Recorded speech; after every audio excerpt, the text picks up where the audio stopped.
Hello friends, welcome back to my channel Payal's kitchen and home. શિયાળાની season છે અને માર્કેટમાં એકદમ સુંદર અને ફ્રેશ સ્ટ્રોબેરીઝ આવી રહી છે અને ઘરમાં સ્ટ્રોબેરી જામ ના બને એવું ના ચાલે.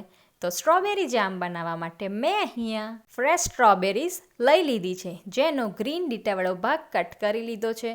હવે બધી સ્ટ્રોબેરીઝને એક મોટા વાસણમાં લઈને પાણીથી સારી રીતે વોશ કરી લેવાનું છે, જેથી સ્ટ્રોબેરીઝ ઉપર રહેલી બધી ડર્ટ નીકળી જાય. હવે બધી સ્ટ્રોબેરીઝને પીસીસમાં કટ કરી લેવાની છે.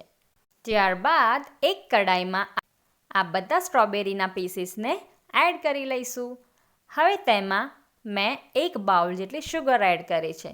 શુગરનું પ્રમાણ તમને જામ કેટલું મીઠું કે કેટલું ગળ્યું ખાવું છે તેના પ્રમાણે વધારે ઓછું કરી શકો છો. અને હવે 1 થી 2 ચમચી જેટલો લીંબુનો રસ એડ કરીશું. હવે આ ત્રણેય ઇન્ગ્રેડિયન્ટ્સને સારી રીતે મિક્સ કરી લેવાના છે. તમે જોઈ શકો છો કે શુગર સૌથી પહેલાં મેલ્ટ થવા લાગશે અને ખાંડની ચાસણી જેવું બની જશે. હવે આપણે ચમચાથી સ્ટ્રોબેરીઝને પ્રેસ કરીને ફેરવતા જવાનું છે. ગેસને હાઈ ફ્લેમ પર રાખી દેવાનું છે અને બધી વસ્તુને સારી રીતે મિક્સ કરતા જવાનું છે. હવે તમે જોઈ શકો છો કે સ્ટ્રોબેરીઝ પણ થોડી મેલ્ટ થવા લાગી છે.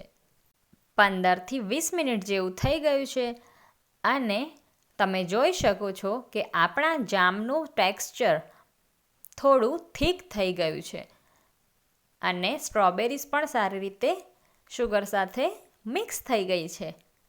તો હવે ગેસ ઓફ કરીને સ્ટ્રોબેરી જામને ઠંડુ થવા દઈશું. તમે આ સ્ટ્રોબેરી જામને એક એરટાઇટ કન્ટેનરમાં ભરીને લાંબા સમય સુધી ફ્રીજમાં રાખી શકો છો. ફ્રેન્ડ્સ, ઘરે બનેલું આ સ્ટ્રોબેરી જામ માર્કેટના જામ કરતાં ટેસ્ટમાં ખૂબ જ વધારે ટેસ્ટી લાગશે અને છોકરાઓને ખૂબ જ પસંદ આવશે.